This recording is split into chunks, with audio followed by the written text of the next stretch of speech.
I found that nothing in life is worthwhile unless you take risks. Nothing. Nelson Mandela said, "There is no passion to be found playing small and settling for a life that's less than the one you're capable of living." Now, I'm sure in your experiences in school and applying to college and picking your major and deciding what you want to do with life, I'm sure people have told you to make sure you have something to fall back on. Make sure you got something to fall back on, honey. But I never understood that concept, having something to fall back on. If I'm going to fall, I don't want to fall back on anything. I want to fall forward. I figure at least this way I'll see what I'm going to hit. Without consistency, you'll never finish. So do what you feel passionate about. Take chances. Don't be afraid to fail. There's an old IQ test, was 9 dots, and you had to draw 5 lines with a pencil within these 9 dots without lifting the pencil.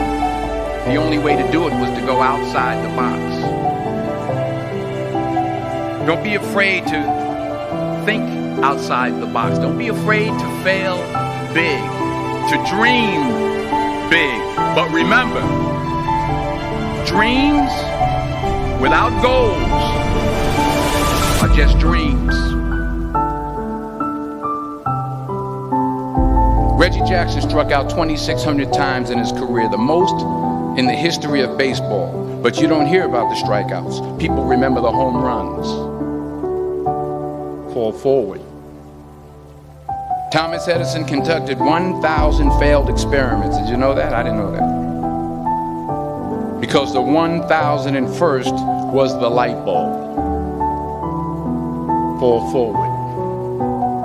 Every failed experiment is one step closer to success. You've got to take risks, and I'm sure you've probably heard that before, but I want to talk to you about why that's so important. You will fail at some point in your life. Accept it. You will lose. You will embarrass yourself. You will suck at something. There's no doubt about it.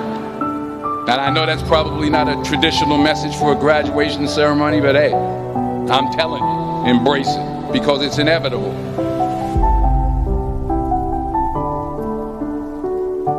In the acting business, you fail all the time. Early on in my career, I auditioned for a part in a Broadway musical. Perfect role for me, I thought, except for the fact that I can't sing.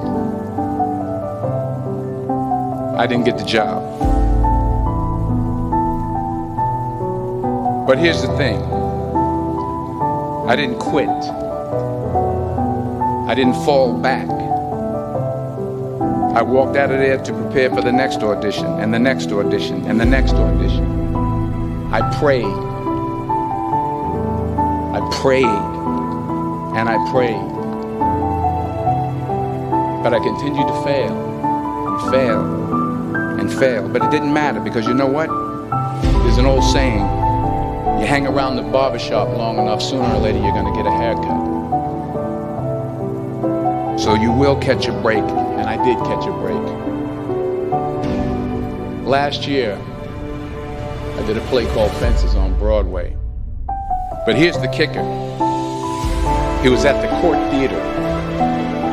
It was at the same theater that I failed that first audition 30 years prior. The point is, every graduate here today has the training and the talent to succeed. But do you have the guts to fail? If you don't fail, you're not even trying. I'll say it again. If you don't fail, you're not even trying. To get something you never had, you have to do something you never did. So imagine you're on your deathbed, and standing around your deathbed are the ghosts representing your unfulfilled potential. The ghost of the ideas you never acted on. The ghost of the talents you didn't use. And they're standing around your bed, angry, disappointed, and upset. They say we came to you because you could have brought us to life, they say. And now we have to go to the grave together. So I ask you today, how many ghosts are going to be around your bed when your time comes?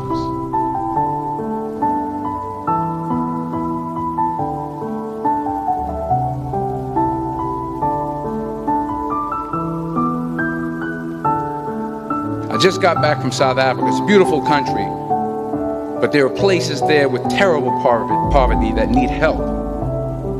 And Africa is just the tip of the iceberg. The Middle East needs your help. Japan needs your help. Alabama needs your help. Tennessee needs your help. Louisiana needs your help. Philadelphia needs your help. The world needs a lot, and we need it from you.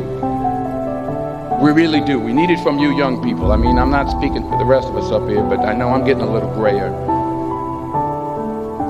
We need it from you, the young people, because remember this. You got to get out there. You got to give it everything you got, whether it's your time, your talent, your prayers, or your treasures. What are you going to do with what you have? I'm not talking about how much you have. Some of you are business majors, some of you are theologians, nurses, sociologists, some of you have money, some of you have patience, some of you have kindness, some of you have love, some of you have the gift of long suffering, whatever it is, whatever your gift is. What are you going to do with what you have? All right, now here's my last point about failure. Sometimes it's the best way to figure out where you're going. Your life will never be a straight path. I began at Fordham University as a pre-med student. I took a course called cardiac morphogenesis. I couldn't read it, I couldn't say it, I sure couldn't pass it. So then I decided to go into pre-law, then journalism. And with no academic focus, my grades took off in their own direction. I was a 1.8 GPA. And the university very politely suggested that it might be better to take some time off. I was 20 years old. I was at my lowest point. And then one day, and I remember the exact day, March 27th, 1975, I was helping my mother in her beauty shop. My mother owned a beauty shop up in Mount Vernon. And there was this older woman who was considered one of the elders in the town. And I didn't know her personally, but I was looking in the mirror, and every time I looked at the mirror, I could see her behind me, and she was staring at me. She just kept looking at me. Every time I looked at her, she kept giving me these strange looks. So she finally took the dryer off her head and she said something I'll never forget. She said, "Young boy, I have a prophecy, a spiritual prophecy." She said, "You are going to travel the world and speak to millions of people." And in the years that followed, just as that woman prophesied, I have traveled the world and I have spoken to millions of people through my movies. Millions who up till this day couldn't see me. Who up till this day I couldn't see while I was talking to them. And they couldn't see me. They could only see the movie. They couldn't see the real me. But I see you today. And I'm encouraged by what I see. And I'm strengthened by what I see. Because taking risk is not just about going for a job. It's also about knowing what you know and what you don't know. It's about being open to people and to ideas. The chances you take, the people you meet, the people you love, the faith that you have, that's what's going to define you. Never be discouraged. Never hold back. Give everything you got. And when you fall throughout life, remember this: fall forward.